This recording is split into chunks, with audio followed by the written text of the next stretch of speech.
وروسته له هغې چې ولسمشر محمد اشرف غني د هیواد د خپلواکۍ د بیرته اخیستونکي شاه غازي امان الله خان مقبرې د بیا اساسي جوړولو امر وکړ، نو ورسره سملاسي پر یاد مزار د جوړېدو کار پیل شوی دی. د دې مقبرې جوړولو شرکت مسؤل او کارکوونکي وایي دا مزار به د 3 میاشتو په موده کې په ښه او اساسي ډول جوړ کړي. د دوی په خبره په دې مزار کار ښه په تیزۍ سره روان دی او څه چې لازم وي په هغه شکل به ورغول شي. و این کار را ما تقریبا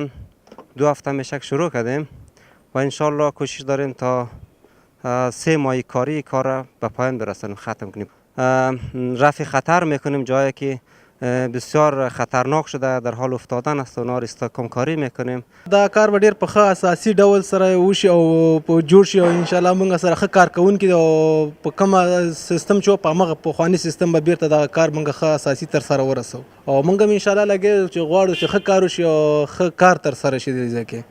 د نظر خاوند ضیاءالدین همتمل وایي غازي امان الله خان د ملي ارزښتونو او ملي شخصیتونو څخه دی چې په تش لاس د هیواد لپاره ډېرې قربانیانې ورکړي او افغانان د خپلواکۍ خاوندان کړي دي. د نوموړي په خبره د داسې ملي شخصیتونو مقبرې جوړول راتلونکي نسل ته د خپلواکۍ د ساتلو او ملي شخصیتونو ته د درناوي فکر ورکوي. نو لازمه ده چې په اساسي ډول ورغول شي، ځکه راتلونکي نسلونو ته به دا پیغام پاتې شي که څوک د خپلواکۍ د اخیستو هڅې کا یا په دغه لاره کې قرباني ورکوي، هغوی په همدغسې ویاړلي تاریخ به لري او افغانان او ولس به یې قدر کا.